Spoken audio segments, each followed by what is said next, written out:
for joining us on this Wednesday that kind of feels like a Tuesday. Meanwhile, a brand new email bombshell for Hillary Clinton on this Wednesday morning. New claims that she and her staff tried to plant questions during her first hearing on Benghazi. And this is hard to deny. Now Clinton is desperately trying to flip the script and turn everything upside down. Is anyone going to buy it? Mike Emanuel is live on the campaign trail. He's in Westchester, New York, near some private servers. Brian, Ainsley, Steve, good morning to you. Hillary Clinton is back home here in New York ahead of her appearance in a televised national security forum tonight. Clinton tried to go on offense yesterday in Tampa, attacking Donald Trump for his positions on national security and foreign policy. Tampa is the home of the U.S. Military Central Command, so military issues should play big there. One example, Clinton criticized Trump for how he would take on the threat from ISIS. He says he has a secret plan to defeat ISIS, but the secret is he has no plan. After all his talk, the only thing that is clear is he has no clue about what he's talking about. My colleague Catherine Herridge is out with a new report on the Clinton team's collaboration with a key ally on Capitol Hill, New Jersey Senator Bob Menendez, ahead of a major Foreign Relations Committee hearing in January 2013 looking into the Benghazi terror attack. Then Clinton aide Philippe Rines emailed Chelsea Clinton, quote, "We wired it that Menendez would provide an opportunity to address two topics we needed to debunk, her actions, whereabouts on 9/11, and these emails from Chris Stevens about moving locations." The newly released email provided by Citizens United, that led to this moment in the Foreign Relations Committee hearing. Can you give us your insights on the decision-making process regarding the location of the mission? And as part of that, can you also, in your response, you touched upon it in your opening statement, but what actions were you and your staff taking the night of September 11th and into September the 12th? We've gotten no comments so far from the Clinton campaign. Ainsley, Steve, Brian. What are they supposed to say, Mike? They got caught. I mean, he read it exactly like the email said. It's to Chelsea. What are they going to say? Excellent question. We're asking. Right. They have not responded. You're right. Right I out should of have the asked gate. you that. I put you in a bad So situation. she said, I want these topics discussed at the hearing. Right out of the gate, Senator Menendez. Those are the first topics he throws to her. Yes, indeed. Followed the script well. It is incredible. The other big story out there is what has been revealed is that apparently it looks like right after, it started to hit the fan and the House started asking the Clintons to send the emails to them. They erased them all. So Congressman Jason Chaffetz, who's going to join Brian here in about 10 minutes, has sent a letter to the U.S. Attorney for D.C. to investigate why a staffer, after they were instructed, hold on to all that stuff forever until the end of the investigation, hit the delete button. Right. And did that, because that's against the law. By the way, the whole convenience thing, she flipped back from a iPad to a BlackBerry or a private phone back and forth, and I think we're missing the iPad. We're missing, I think, 11 devices. 11 devices. Who has 11 I can't even keep up with one. Well, keep in mind, who keeps a hammer in their office to smash a BlackBerry? Heather, how could you keep 11 devices in your clutch? Women, we can't. There's no room. Right. There's no room. All right. No, one at a time. Meanwhile, one of the things that Hillary Clinton, it was revealed when she talked to the FBI, they said to her, that C in the quotations, that means classified, right? And she goes, I didn't realize that. Julian Assange was on last night and has proof that that was a lie. She knew exactly what the C stood for because he's got thousands of email. Watch. Hillary Clinton says that she can't remember what a C in brackets stands for. Everyone in positions of government and in WikiLeaks knows it stands for classified confidential. And in fact, we have already released thousands of cables by Hillary Clinton. Here she is, Clinton. See, that's her signature, Clinton, with the C in bracket right there. Thousands of examples where she herself has used this C in brackets and signed it off. So he's telling Sean Hannity last night that she sent thousands of emails and accepted thousands of emails with the C. I can understand if it's just one email and she wants to say she doesn't know what the C stands for.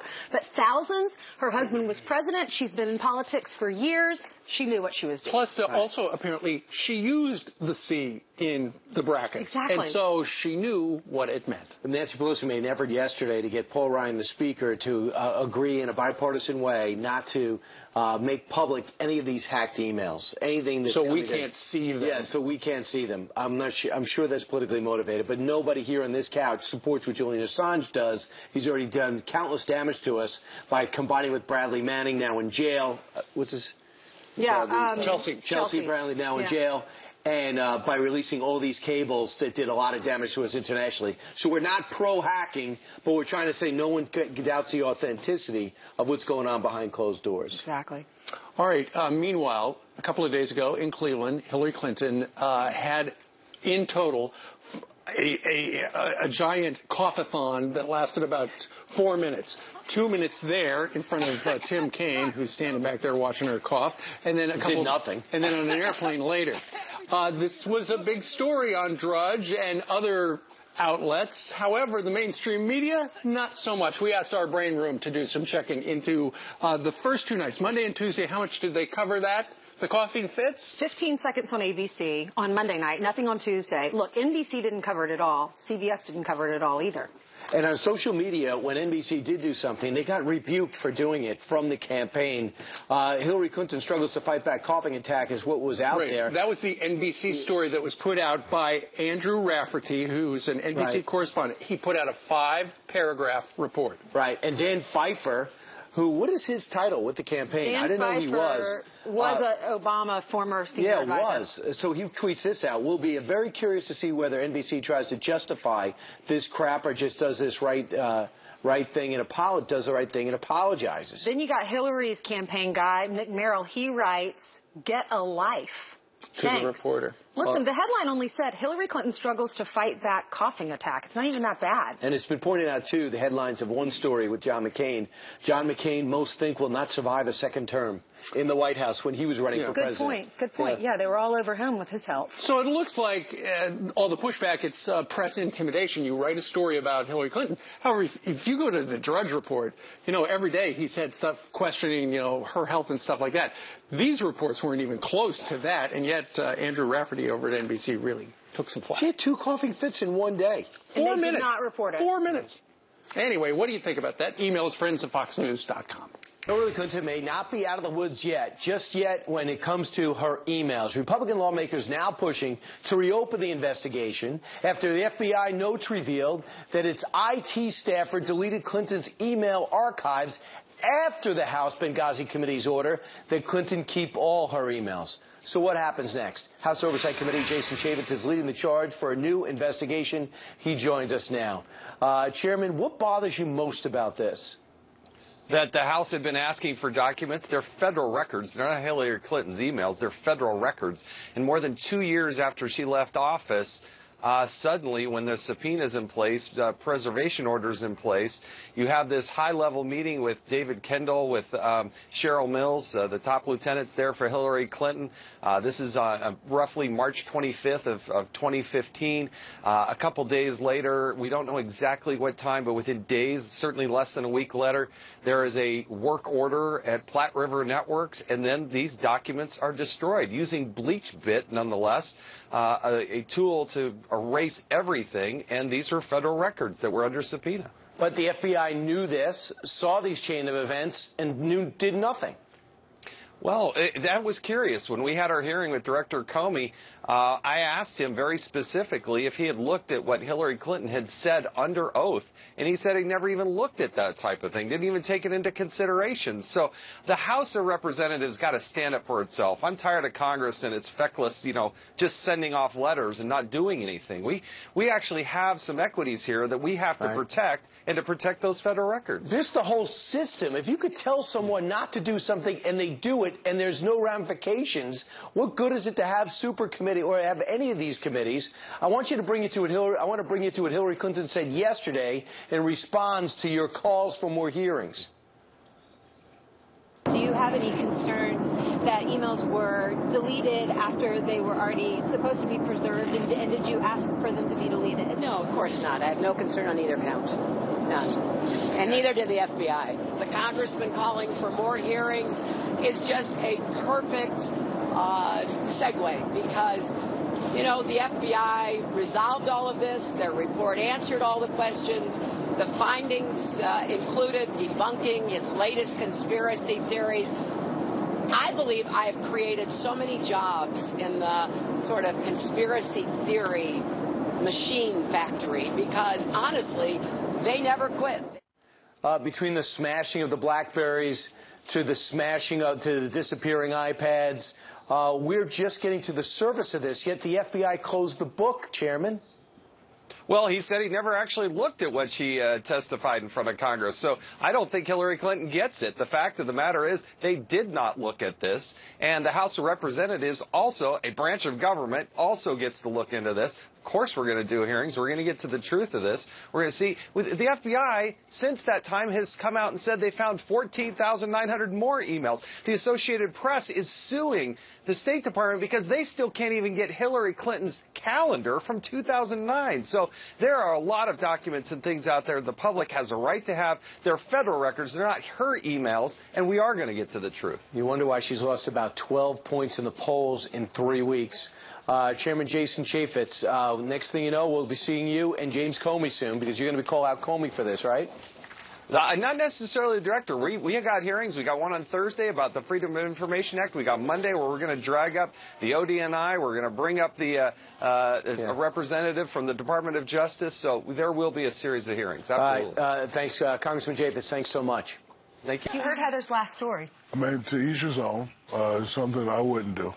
You know, his comments were there are injustices. There have always been injustices. You know, me personally, I would probably go about it a different way. You know, my question is, what happened last year? How come you didn't decide to do this last year or the year before that or the year before that? So I don't know, Colin, but again, to each his own. I don't really have a say on it, but I would never do that. My father was a military man, and, you know, he protected his country. Uncles are in law enforcement. You know, they go out and work hard every day. Just, you know, other ways to get your point across. So you're an African American. You're an African American, and a lot of people feel as though, from your perspective, you should be standing with Colin Kaepernick, but you also are pro-military and pro-cop. Can you be both? Yes, I can be both. Again, you know, my thing is, you know, you have to enter onto the scene one way. You know, people like Muhammad Ali and Bill Russell, they were one way their whole career. You can't show us something and then go to another just because of, you know, certain issues. Again, I'm aware of all the issues, but, you know, my question is, how come you didn't do it last year? Or how come you didn't do it when you first entered the NFL? Again, I don't know, Colin. To each his own, you know. He has his, you know, it's his, you know, constitutional right to do that, but I would never do that. Well, something they do at the conclusion of a great career is they induct people into the Hall of Fame, and Shaquille O'Neal is going to be inducted into the Hall of Fame for basketball. You're going to make me cry, stop. This week, this class is Yao Ming and Allen Iverson. And Allen Iverson and Tom Izzo and Cheryl Swoops. That's a great class. Great class. Congratulations. And here's your ring right here. How do you like this? By Zales. You're not allowed to wear it Shaq until you is not go in. allowed to put it on. Yes. What size is that? That's size 17. Wow. Of course it is. And Zales is the official ring provider for the Hall of Fame. And that ring right there is fabulous. And I know you can't put it on. Ainsley, would you like to try it on? I would love to. I can't do it. I can't do it. No, do you want to get down on your knee? No, I can't do it. It's bad luck if I put it on. Wow. Wow. Wow, that is huge. There's so much room there. I would lose it. That is incredible. And I've been with Zales now for about 5 years. I also have a Shaquille O'Neal men's collection there. And this is what I'm going to do. What? For the people. Yep. From now until Sunday, you go to Zales, you get 10% off on regular jewelry, and on the Shaq O'Neal jewelry, we'll give you 15% off.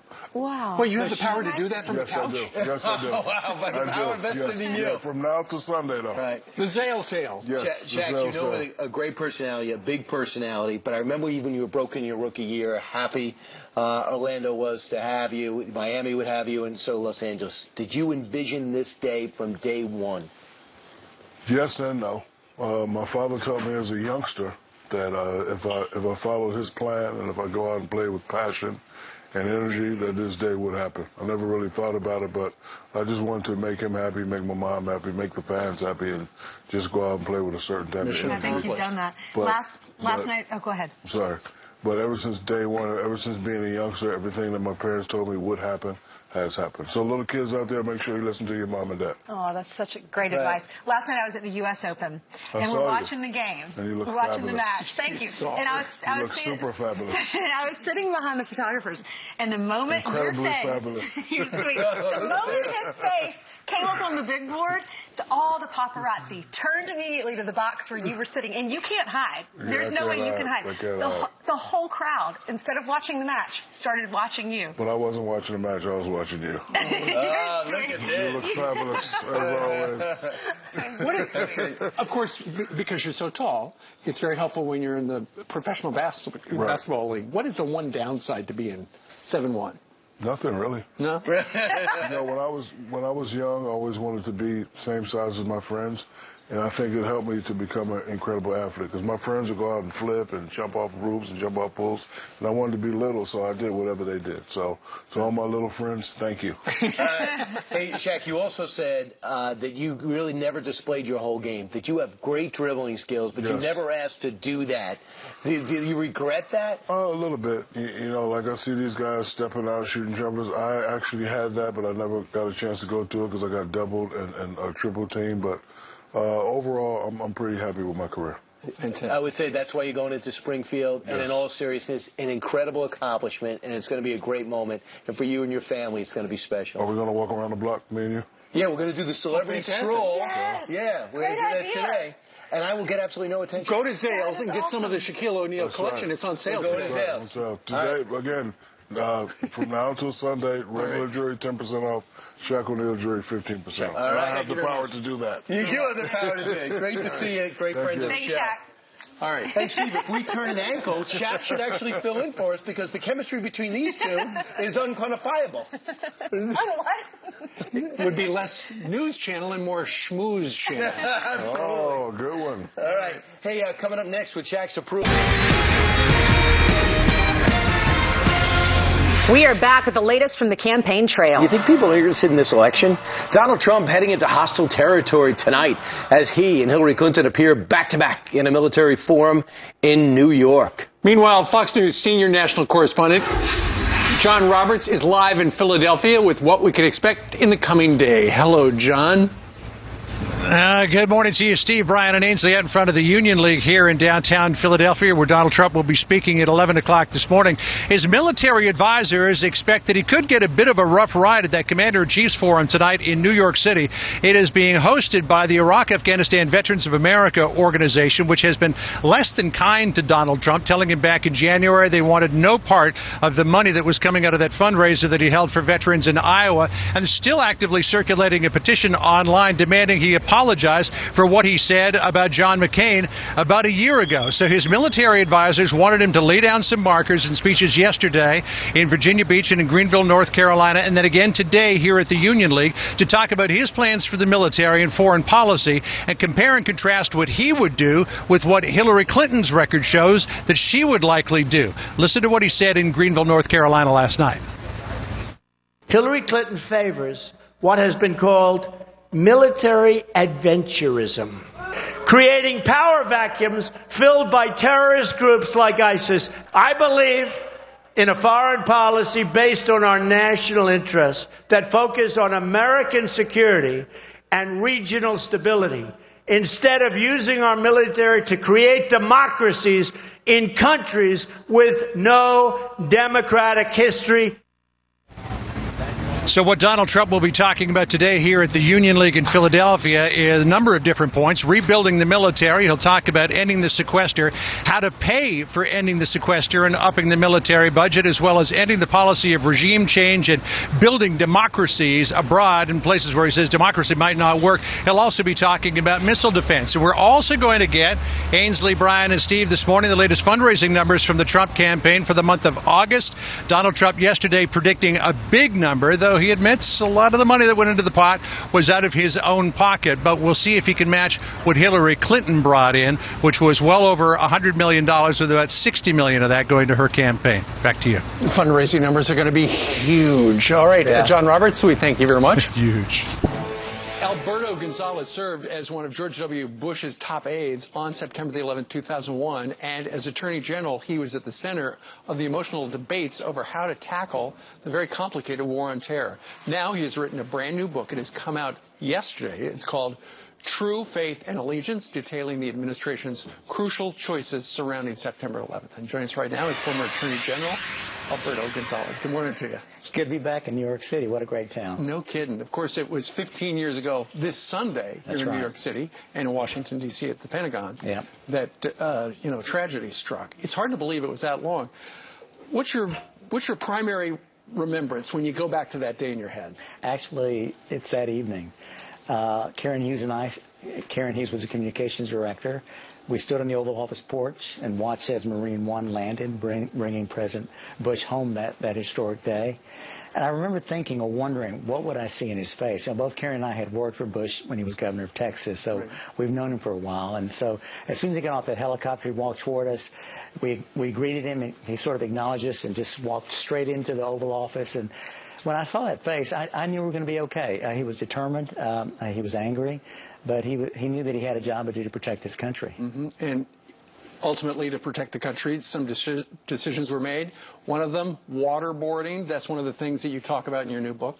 Well, I wanted to talk about all the controversial issues. I didn't want the critics to say Gonzalez. Well, that's the headline. Gonzalez avoided all this. And so, unlike New York Senator Chuck Schumer, who said under certain circumstances it would be okay to torture, President Bush gave us a directive: we're not going to engage in torture. And so the job of the lawyers was to work very hard over a series of months to come up with guidance to ensure that whatever we did would be consistent with the anti-torture statute. Right, and the way that the letter that laid it out, the way they did the waterboarding was going to be legal and not considered torture. Exactly. The lawyers worked very hard. Now, listen, I know this is a very controversial issue, and some people take issue with the ultimate decision about doing something like this, but we did it because we thought it was effective, we thought it was necessary, and ultimately the lawyers concluded at the Department of Justice that it could be lawful. Yeah. Can we switch gears to today's politics? Okay. What do you make of what's going on with Hillary Clinton and the email and the FBI? And now Jason Chaffetz was on a half an hour ago talking to Brian about how he's written a letter to the U.S. Attorney for Washington, D.C., saying, hey, you got to have an investigation, because after we asked for all the records, we sent him a letter, save all the records, and we subpoenaed them, they erased them.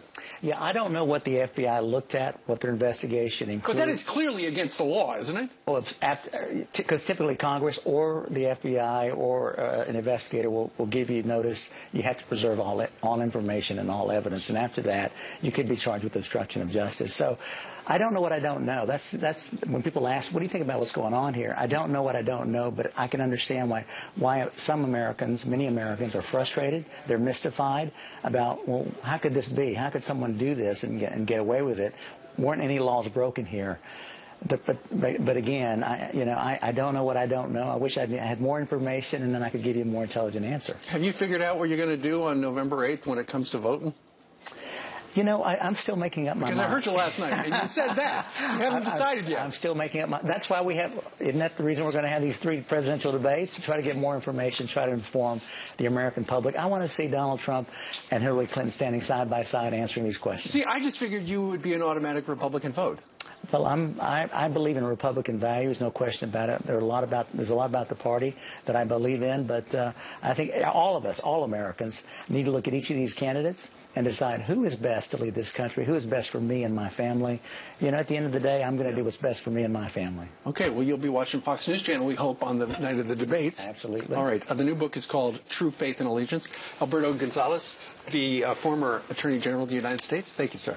It's good to be with you. Good to have you. I believe the L.A. Times or CNN. This will be the first time we've had him on the program live since the day after Donald Trump announced him at the big show in Cleveland. Exactly right. I wonder if he's going to be nervous. No, we? I think he's done this a time or two. I think so, too. All right, so yesterday Donald Trump was on a plane. He's taking some questions, as is Hillary Clinton. One of the questions was, hey, when are you going to release your tax returns? Oh, yeah, I'll do it when Hillary Clinton releases her emails. So it looks like she'll do that. Hillary Clinton was trying to change the subject from the FBI investigation and the notes that were released, and here they are both.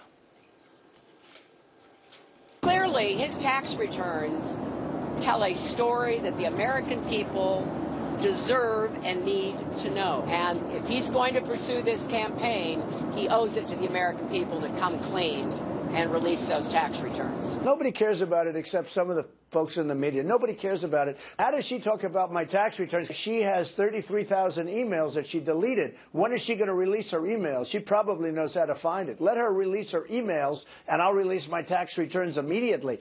That might be the last time that she mentions that, because if she says, you need to release your tax returns, he's going to come back constantly and say, where are those deleted emails, and remind all of you about this email scandal. Yeah, some more of that quid pro quo stuff. So we asked you what you thought about that. Steve, another Steve out there in TV land, wrote this. How about Hillary releasing her speeches to Wall Street before Trump releases his tax returns?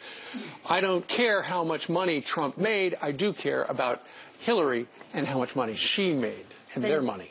Kelly tweets, good for Trump. Tax returns are irrelevant. Deliberately deleting documents concerning the security of the U.S. is very relevant. It would be a lot easier if he just released them, but he says he's under audit. Meanwhile, Jessica says this, two wrongs don't make a right. If he wants to be president, he has to be better than the competition. All right. We're going to talk to Governor Mike Pence, a Republican from Indiana, coming up within the half hour. So stay tuned for that. Meanwhile, a brand new email bombshell for Hillary Clinton this morning. I know you've heard a lot about it. Well, we got something new. There's some new claims that she and her staff tried to plant questions during that first hearing on Benghazi. Yep. Now Clinton is desperately trying to change the subject. Mike Emanuel is live on the campaign trail in Westchester, New York. Mike. Brian Ainsley, Steve, good morning. Hillary Clinton has tried to move her campaign forward, talking about national security after weeks of questions about her email and Clinton Foundation controversies. Clinton was in Tampa, Florida, near U.S. Central Command, the military headquarters there, talking about national security and foreign policy. She took aim at Donald Trump's policies, for example, on nuclear weapons. He's very loose in his talk about nukes. He says he doesn't care if other countries get them, doesn't know why they haven't been used already. I mean, it's so mind-boggling. When I hear these things, I say that can't be true. And then they replay it for me again. Our colleague Catherine Herridge is out with a new report about the Clinton team's interaction with the then acting chairman of the Senate Foreign Relations Committee, Bob Menendez of New Jersey. Citizens United has released a January 2013 email from then Clinton aide Philippe Rines to Chelsea Clinton ahead of a foreign relations hearing looking into the Benghazi terror attack, writing, quote, "We wired it that Menendez would provide an opportunity to address two topics we needed to debunk: her actions, whereabouts on 9/11, and these emails from Chris Stevens about moving locations. Then there was this moment in the foreign relations hearing with Menendez playing a leading role." Can you give us your insights on the decision-making process regarding the location of the mission? And as part of that, can you also, in your response, you touched upon it in your opening statement, but what actions were you and your staff taking the night of September 11th and into September the 12th? As for the campaign, Hillary Clinton is back here in New York ahead of her appearance in a televised national security forum. Steve, Ainsley, Brian. All right, Mike Emanuel, thank you very much, live from Westchester. Well, that was some good acting there, where Menendez unbelievable. From my state of New Jersey pretty much read the script. It just shows what Hillary Clinton's concerns were going into those hearings and her plotting to make her look good. And those two people are her key aides. Her daughter, who's a big advisor, and, of course, her daughter. And Philippe Rines is the guy, right? Rines, long-time spokesperson and message handler since the time when she was senator in New York. That's right. Well, Jason Chaffetz, he's the chairman of the House Oversight Committee. He's saying enough is enough, and he's asking for a new investigation. He's asking the U.S. Attorney for the District of Columbia to investigate this email scandal because it just continues to get worse and worse. Apparently, her aides and contractors, they tried to delay the congressional inquiry by deleting emails. So they were subpoenaed. These emails were supposed to be, they were subpoenaed. Hillary got the subpoena. She got a letter from Congress saying, save everything. Right, and she didn't. And her aides went and deleted it all. They purged a handful of these emails. So Jason Chaffetz is looking into the possibility. He sat down with Brian less than an hour ago talking about how, look, we're thinking about a new hearing because we didn't have all the evidence then. We don't have all of it yet, but we got more. Listen to this. When we had our hearing with Director Comey, I asked him very specifically if he had looked at what Hillary Clinton had said under oath, and he said he never even looked at that type of thing, didn't even take it into consideration. So the House of Representatives got to stand up for itself. I'm tired of Congress and its feckless, just sending off letters and not doing anything. We actually have some equities here that we have to protect, and to protect those federal records. The FBI, since that time, has come out and said they found 14,900 more emails. The Associated Press is suing the State Department because they still can't even get Hillary Clinton's calendar from 2009. So there are a lot of documents and things out there the public has a right to have. They're federal records. They're not her emails, and we are going to get to the truth. And they are getting back those calendars. They're going to be released, I think, at the end of this month. Originally, they said we're going to hold on to them, which there's no reason for them to hold on to them. They're online. They exist. There's no reason to hold on to the calendars if they were. She works for us. We pay. If you work for the government, you work for us. We should be able to see what your calendar looks like. Yeah, but then maybe the calendar shows on Tuesday she met with somebody from somewhere, and on Thursday, as we know from the book Clinton Cash, somebody gave some money to the Clinton That's Foundation. the point. If you don't have anything to hide, let us read the emails. Let us see your schedule. And it's the AP asking. Yep. Another FOIA request. Meanwhile, Julian Assange gets documents not through FOIA, but through hackers who give them to WikiLeaks. He was on with Sean Hannity last night saying Hillary Clinton said to the FBI, according to the files, that she didn't know what the C in brackets meant. That, ladies and gentlemen, is a lie, according to Mr. Assange. Listen. Hillary Clinton says that she can't remember what a C in brackets stands for. Everyone in positions of government and in WikiLeaks knows it stands for classified confidential. And in fact, we have already released thousands of cables by Hillary Clinton. Here she is, Clinton. See, that's her signature, Clinton, with the C in bracket right there. Thousands of examples where she herself has used this C in brackets and signed it off, and more than 22,000 times that she has received cables from others with this C in brackets. So it's absolutely incredible for Clinton to lie. She is lying about not knowing what that is. He's saying because she's been in public office for so long, her husband was president, she sent and received thousands, not just one, thousands. So she had to know what the C stood for. The more you read, and I got all the pages over here from the 39 on those 39 pages from that from the investigation, from the notes. The more you read, the more you think that you might be right from last week, or 2 weeks ago, when you said there's political pressure on the FBI. The pressure could have gotten to, makes you get one conclusion. It is so disillusioning to think that a government official will try to put that over pull the wool over our eyes in that rudimentary of a fashion, and that the FBI might be complicit. Just one other thing Julian Assange says, he's got many more that they're going to be releasing in batches, could come next week or the week after. So we could have not only an October surprise, but a September surprise. He definitely said they'll all be released before the election. Yep. All right.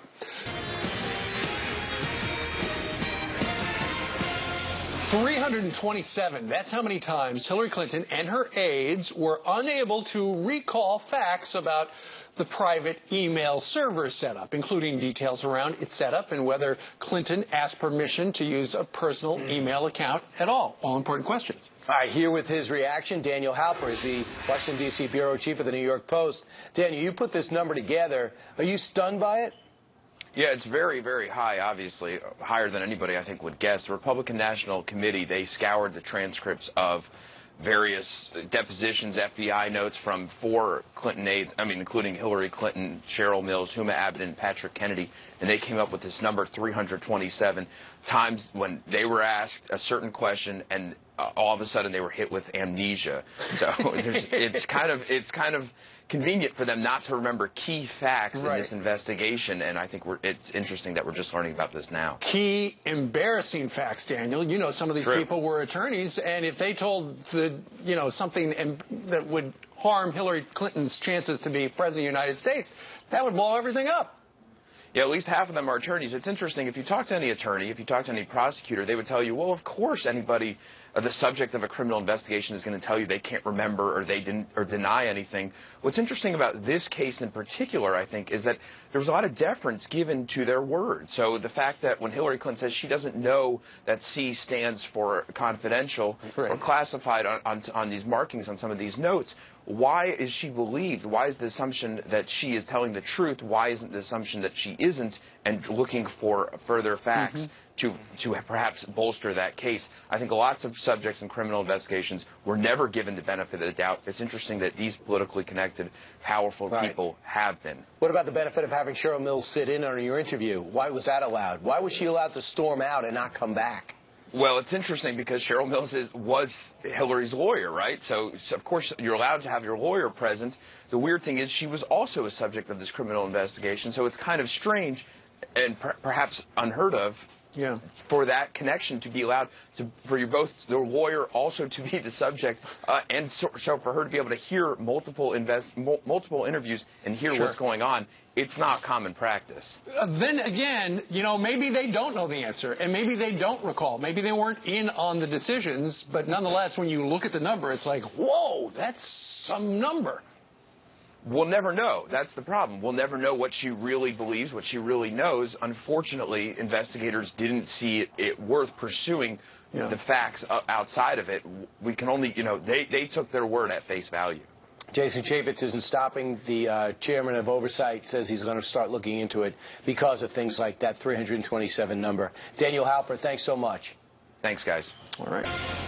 Clearly, his tax returns tell a story that the American people deserve and need to know. And if he's going to pursue this campaign, he owes it to the American people to come clean and release those tax returns. Nobody cares about it except some of the folks in the media. Nobody cares about it. How does she talk about my tax returns? She has 33,000 emails that she deleted. When is she going to release her emails? She probably knows how to find it. Let her release her emails, and I'll release my tax returns immediately. Okay, so now we got a deal. He will release his taxes when she releases those emails. Joining us right now live from his hometown of Indianapolis, we got the governor of that great state, Mike Pence. Good morning to you, sir. Good morning. Hey, good morning, guys. So what do you think? Do you think Hillary Clinton's going to take Donald Trump up on that? She will release those emails, and then he'll have to release his taxes? Yeah, well, look, Donald Trump and I have made it both clear that we're both going to release our tax returns. Mine will be out later this week. It'll be a quick read for me, and he'll release his tax returns after the audit is done. But last night you heard Donald Trump, I think essentially double down on the really important issue in this campaign, which is the fact that what's becoming more evident to the American people every day is that while she was Secretary of State, Hillary Clinton and the Clinton Foundation were taking major foreign donors' contributions to that foundation, and as the AP reported, those individuals, major donors, were more than half of the meetings that she granted while she was Secretary of State. This pay-to-play politics has begun to come to light for the American people, but it's time for Hillary Clinton to come clean and make all of those emails available. I mean, I have to tell you, it really is breathtaking when you look at it, that after the New York Times first reported that she had a private server in early March of last year, there was congressional requests, there were specific and official requests for all of those emails to be preserved, and then we find out in sometime between March 25th and March 31st that the company that operated her private server used a high-tech system called BleachBit to completely eradicate all of those emails. You know, that doesn't look like politics to me. That looks like obstruction. And the American people deserve to know what was in those emails so that they have the full record of Hillary Clinton's tenure as Secretary of State and the activities of the Clinton Foundation. Now that all this has come to light, do you think that's the reason that you're doing better in the polls? You and Donald Trump are ahead by 2 points according to the latest CNN poll.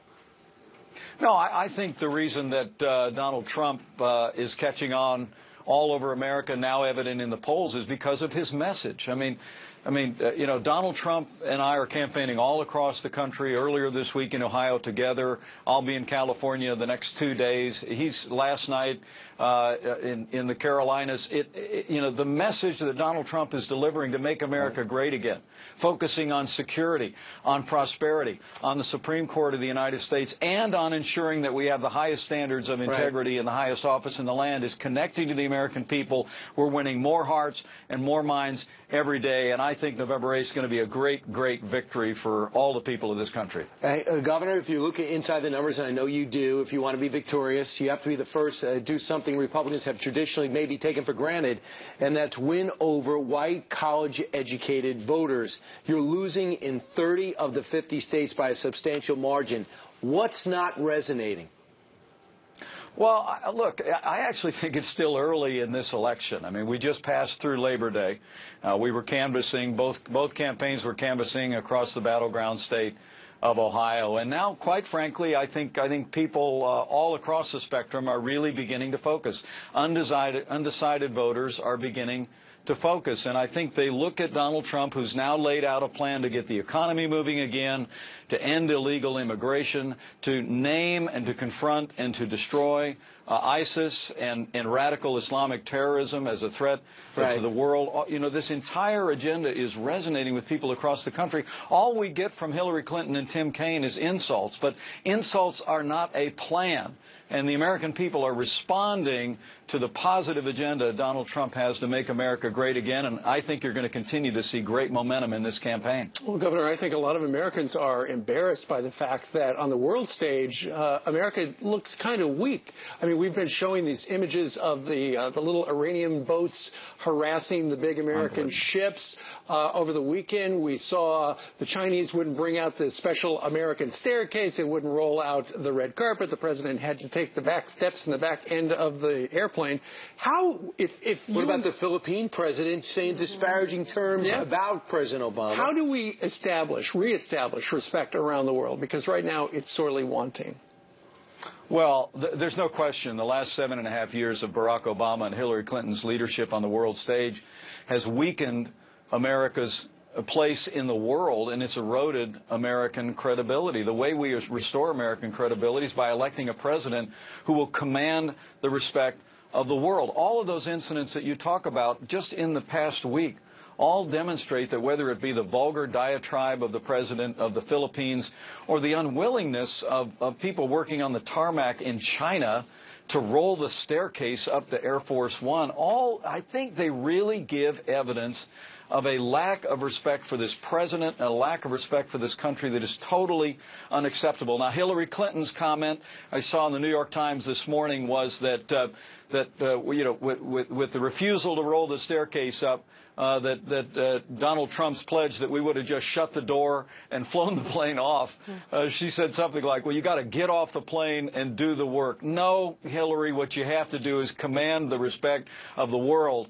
And Donald Trump made it clear if they weren't going to wheel the staircase up, the plane was going to roll. And I guarantee you 5 minutes after that tower was informed in Beijing that we were going to roll, I guarantee you that staircase would have been rolled up to Air Force One and the president would have been able to walk off with dignity. There's no G20 without America.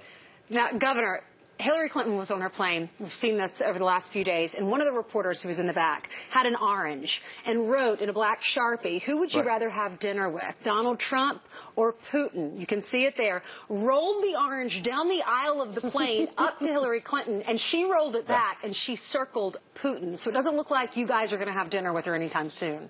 She'd rather have dinner with Putin. Well, it's, you know, this is, I mean, look, the orange got rolled on my plane as well, and we had a little fun with it. What did you circle? It did? Yeah, what did you circle? Well, yeah, they actually asked me what my favorite song from Sixpence None the Richer was, and I said it was Holiday for Two, but you know, this is a little bit of stress relief for everybody. But look, I mean, quite honestly, I think the Clinton campaign actually is clarifying the orange now and saying they misunderstood the question. I mean, look, Donald Trump showed in Mexico City, even with a president in Mexico with whom he has strong differences of opinion, he's going to be the kind of president that can sit down with anybody. Hillary Clinton says she can't even agree to sit down for dinner with Donald Trump. I just got to tell you, the American people know Donald Trump is going to be the kind of leader that's going to be able to work with leaders across this country and across the world. Putin is the new orange, apparently. Real quick, Governor, one of the never Trumpers who was a very big critic of Donald Trump has decided to support, and he says, I'm voting for Mark Levin. What does that mean? Well, I have enormous respect for Mark Levin. He's been a tremendously important voice in the conservative movement, and I can tell you, Donald Trump and I couldn't be more grateful to have his support. But I think it's also emblematic that leaders around the country are being drawn to his positive message to make America great again.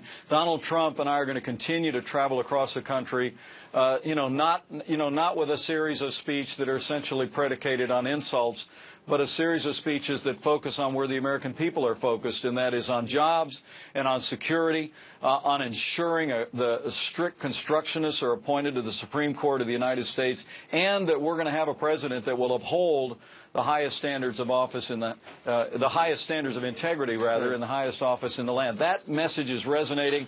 We're tremendously grateful for Mark Levin's support, even more grateful for the people across the country who are coming out to these rallies, and more people recognize that when we elect Donald Trump, we'll make America great again. Okay, well, you got a busy day. We thank you very much for stopping by, not far from the governor's residence there in Indianapolis. Mike Pence. Thank you, Governor. Thank you, Governor.